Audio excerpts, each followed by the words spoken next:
Okay, so tonight we are up to Rus Perek Dalid, which has taken us long enough, for crying out loud, 2 weeks and one whole day. But we are here now, and hopefully, if all goes well, we'll finish Perek Dalid over the next 3 days. The action-packed Perek of Sefer Rus.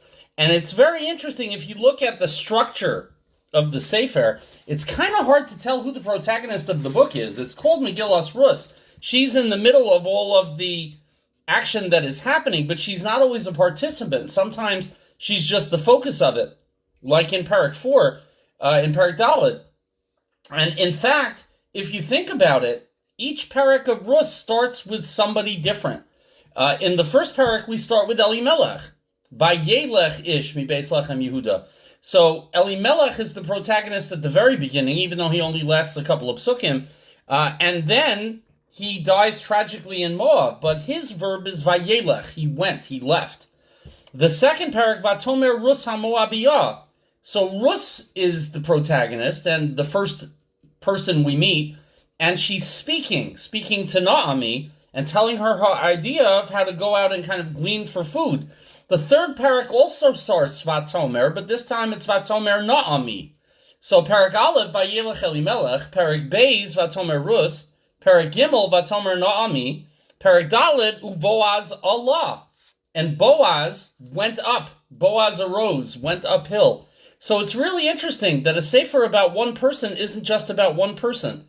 There's a different subject in the beginning of each Perek. Elimelech, then Rus, then Naomi, and then Boaz. And in a way, each of them are correctives to each other. Elimelech and Naomi are the old guard, the ones who ran off and departed when everybody needed them in Beis Lechem, and they ran off to Moab. Rus and Boaz represent the future. They are the two who are going to bring eventually the Mashiach into the world. So they really represent the future of the Jewish people. Elimelech vayelech, he went in the wrong direction. Boaz Allah, but Boaz went up in the right direction, in the constructive direction. Vatomer Naomi, a plan of seduction that didn't work out. Vatomer Rus, a plan that did work out. Elimelech and Naomi seem to sneak around quite a bit. Whether it's sneaking Rus into the threshing floor, whether it is sneaking out to go to Moab. But Boaz and Rus do everything directly in front of everyone, above board. Rus goes to collect, to glean in the field. Among, I am told, Mrs. Stolman had a great line that I missed, but her husband told it to me in shul. She mentioned that Rus is lower class and gleaning and trying to make money. She was one of the gleaning ladies in one of the fields of wealthy Jews at the time. And I just love that phrase, gleaning ladies. It really works very well. Our gleaning lady is coming tomorrow, thank goodness, because our house is a mess. And Naomi is sneaking about with Rus, when in fact Boaz is going to legitimize the entire relationship tonight in Parak Dalet. So it's interesting that there are correctives going on. Different protagonists, different approaches, and the public, transparent, open approach is always superior and will work out better than the subversive kind of surreptitious approach that Elimelech and Naomi kind of instinctively went to. It's also interesting that Parak Aleph and Beis are obsessed with food. In Parak Aleph, Elimelech and his family and nobody in Beis Lechem have anything to eat, so they run to Moab. It doesn't work out. In Parak Beis, Naomi and Rus have nothing to eat. In Parak Gimel and Dalet, Boaz provides them with plenty to eat, but now they're worried about marriage and children. And so each one has kind of a how do you solve a problem like Maria that needs to be approached? And we're going to see that happening, especially in Parak Dalet, a parak that has a lot of halacha packed into it, which is interesting. Because in the Megillah, one doesn't expect a lot of hard line halacha about geula and fields and yibum. And yet, we're going to see exactly that over the next 3 nights. Quick question, just to make sure, is my internet connection stable tonight? Can you hear me clearly? If I start to get jerky and slow and laggy, just tell me, and I'll make sure I switch the network. So, Perek Daled, Pasuk Aleph. If you are following along at home and don't have a sefer, you can just poke that link in the chat. begins, Boaz Allah HaSho'ar. And Boaz went up to the gate. At the end of Perek Gimel, Boaz was down in the lowest geographical point in town, which was the threshing floor. The threshing floor was always in a valley because it was dry and a convenient place to thresh out the grain. You didn't have to worry too much about rain, but also because you bring the grain down when it's heavy, and so bringing it down to a low point is easier to go downhill. Once it's threshed, it's lighter weight. It's all in sacks and stuff, but it's been separated from the waste product that you can leave behind down on the bottom. So he comes from the threshing floor where he spent the night with Ruth and goes immediately to the city gate, where the Sanhedrin, as they say in the Gemara all the time, meets in the Sha'ar. David HaMelech carries out judgment in the Sha'ar, in the gates of Hebron. So up to the gates he goes to deal with matters of law. And Boaz is the head of the Sanhedrin, so he has a seat along with the rest of the court to wait. Vayeshev sham. And so he sat down to get ready to sit in judgment. But really they're waiting for somebody. Who are they waiting for? V'hine hagoel over, asher diber Boaz. And just then, what a coinkydink, the Redeemer that Boaz had mentioned shows up as if out of nowhere. So the Medrash says, what? Was he waiting behind the door? Which is a great Jewish question. What? He's waiting behind that door? You can almost imagine it in Yiddish instead of Aramaic. And Rav Shmuel Bar Nachmani answers, yes. Even if he had been Besofa Olam, God would have made sure he came to the right place at the right time. There's a very famous story in the Gemara of a man who heard the angel of death was looking for him. And so he ran away to the farthest end of the earth that he could think of. He ran away to Damascus. And when he got there, there's the angel of death waiting for him. And he says, what, you chased me all the way to Damascus? And the angel of death says, no, I got a text message that said you were going to be in Damascus today. And you came to me. Thank you. Good job. When God has a plan, you don't get away so easy. And so here comes the Goel wandering by. What a coincidence. Bayomer Surah. And Boaz said to him, come over. Turn aside from where you're walking. Shivapo. Sit down over here. Ploni Almoni. Ploni Almoni. Interesting name. So what does Ploni Almoni mean? So Ploni means hidden. Almoni means nameless. But it could mean other things. Basically, it's the phrase we use when we want to talk about John Doe in a Gemara context. Ploni Almoni, so-and-so. Some say Almoni from the word Elam. He was mute. And Rashi brings down Almoni min HaTorah. He was mute from Divrei Torah. He didn't speak out any learning. He wasn't a learned man. He was devoid of Torah in terms of halacha. Which halacha specifically? Moavi velo Moaviyah. That a Moabite woman can marry a Jew, but a Moabite man cannot. Even though Boaz is trying to spread the halacha far and wide, but nevertheless, many people either didn't hear it or didn't want to hear it, and Ploni Almoni is one of those. Who is Ploni Almoni in real life? Boaz's uncle, the father of his brother. Again, we had 4 brothers in Beis Lechem. Ploni Almoni, whose real name allegedly is Tov. Salmon, Boaz's father. Naomi's father. And Elimelech were 4 brothers. And Boaz is talking to his uncle, so he probably called him by his name. But the Megillah doesn't record his name. It just says Vayosar Vayeshev. He turned aside and he sat down. He's being paged by his nephew, the great rabbi. The Nach conceals Ploni Almoni's name to conceal the shame of his behavior. He's also neglecting his obligation to Naomi and to Ruth, so he doesn't deserve to be called Tov. Tov is quite literally too good a name for this guy, which is ironic because we're going to see shortly that he's so concerned with his own offspring and reputation that he ruins his own reputation and loses the chance to have Mashiach and David HaMelech in his offspring. So we have to be very careful what our motivations are when we do things. If we, I don't know, take davening and shift it off by 15 minutes. Not that that would ever happen. Could that have implications for things like Zman Kriya Shema? We need to think about consequences, and that's enough from me. But Ploni Almoni really thinks too much of consequences. Maybe I should say he thinks too much of his own consequence. And so he's going to deserve what he gets. Pasuk Beis, Vayikach asara anoshim miziknei ha'ir. Boaz then sat down, took 10 men from the elders of the city, Vayomer Shavu Po, same exact direction. Sit here. Boaz leaves nothing to chance. He has place cards at everybody's seat. Sit down right here by the gate. Let's do some judgment. Vayeshevu, and they sat down. What do we learn from this pasuk? An interesting halacha, that Sheva Brachas needs to be said by a minyan. Because Boaz is not letting anybody go home before Ruth is married at the end of this. And a minyan is needed for Sheva Brachas. How do we know that? Because Boaz did it. The Gemara suggests this in Ksubos, Tav Zayin Amud Beis. So I'm not just making this up because it's cute. It's actually considered to be a halachic asmachta, a source. The Sheva Brachas are for the wedding itself, Sheva Brachas, not the benching, because Boaz plans on making sure that the marriage happens right away. The elders are going to be there and will participate not just as witnesses and as Sheva Brachas men, but also as part of the celebration, as the wedding guests.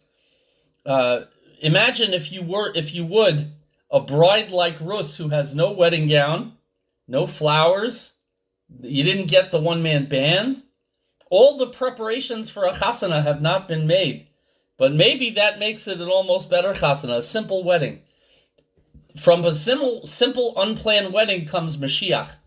So to all the bridezillas out there, I highly recommend that you rethink how obsessive you get about details, because the less obsessive you get, maybe the more Mashiach comes out of that. By the way, quick side point, if Boaz believes Moavi velo Moaviyah, what better way to publicize it than by holding a wedding in public in front of everybody? Naomi said, seduce him in private.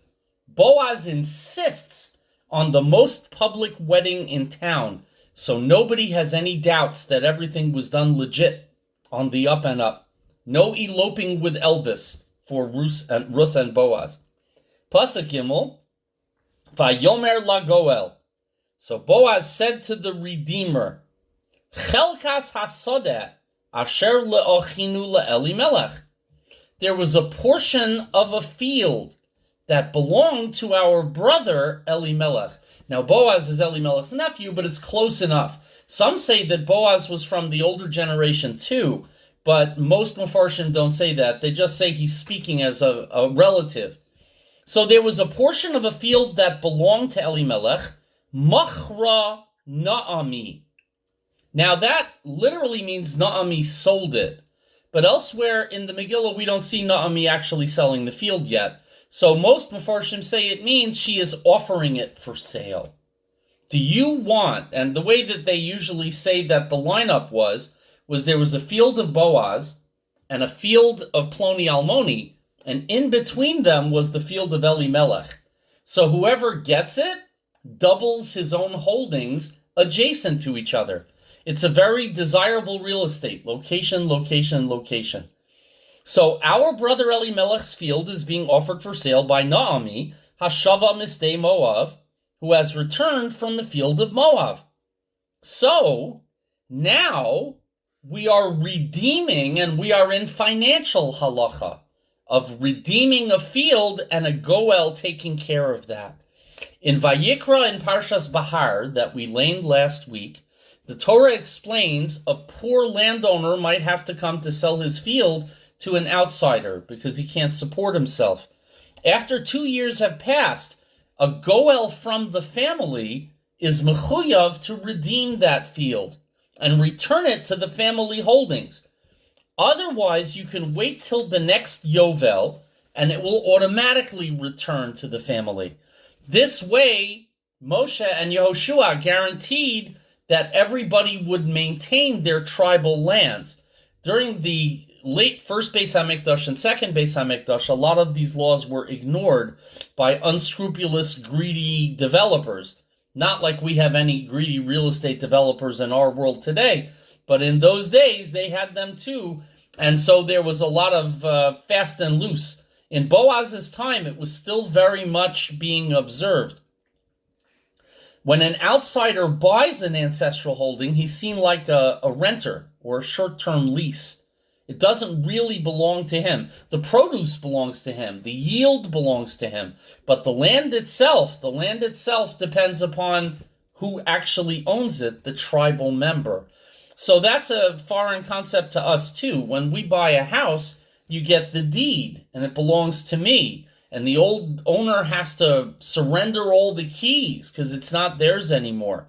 If I bought a house in Marine Park and had to return it to the Isabellas, who I bought it from, first of all, good luck. They're somewhere in New Jersey and they ran out on their electric bills. But second of all, I wouldn't understand that kind of concept of a temporary purchase rather than a permanent purchase.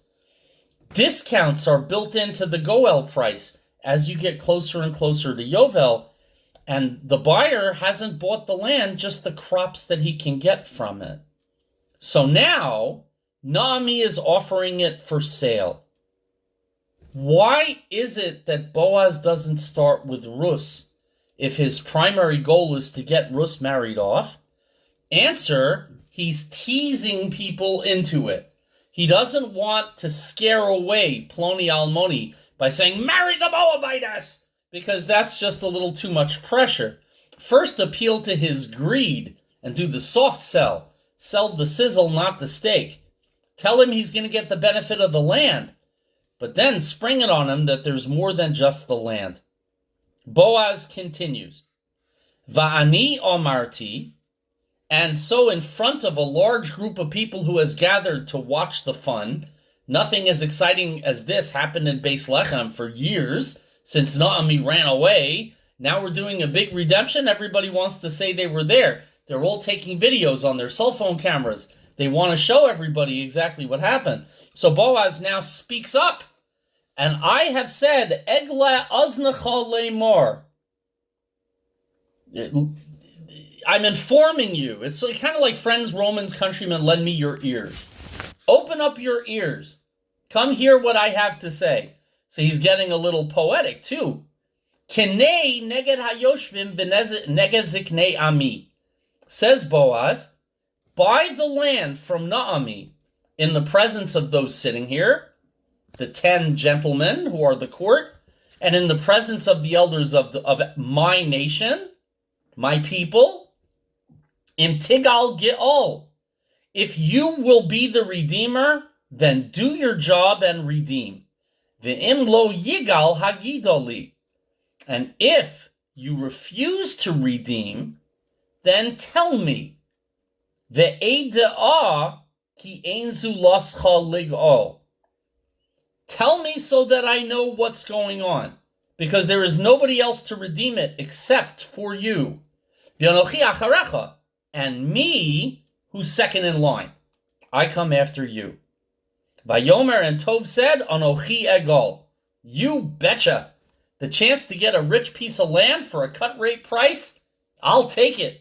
Deal, says Ploni Almoni. Not so fast, says Boaz. So, Boaz tells us and Tov, Ploni Almoni, that he is first in line. It is his right to redeem. It is his responsibility to redeem. If you buy the field in the presence of the elders, now the interesting thing about buying kenei is that when you make a kinyan, you haggle. You talk about the price. You go back and forth. It's the Middle East. Nobody wants to take the fun out of the transaction. But then he switches to ge'ol, redeem. So he's soft selling from the beginning. First he says, kenei, buy it. It's up to you. But then he says, but you should know you're redeeming it. A redeemer has family responsibilities. A redeemer has to do it no matter what the price is, because he's protecting the family estate. Boaz is telling Tov, do the right thing. Be a goel.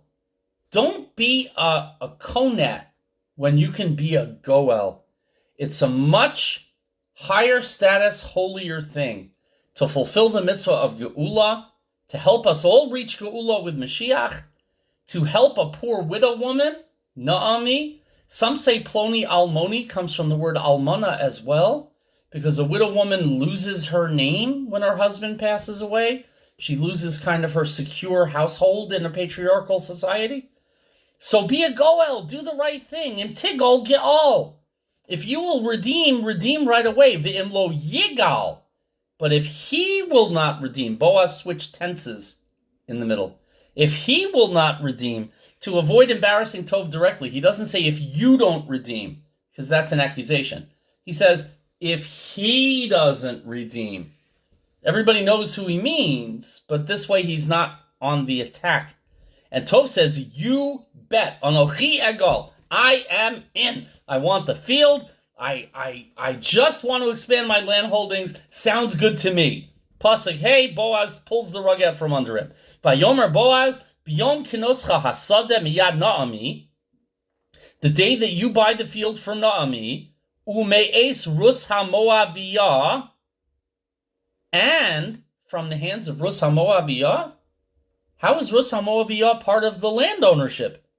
What he's suggesting is that Rus has inherited Machlon's half of the field. Naomi is not the sole owner. She's the half owner. Even though we have it, that a widow inherits her husband's entire estate, and then the kids come next, in this case, the sons inherit the estate. So when Elimelech died, Machlon earned half of the field far away, and Kilyon had half of the field. But then Kilyon died, so that went back to Naomi. But Rus was Machlon's wife, so Rus has the other half of the field. It belongs to her.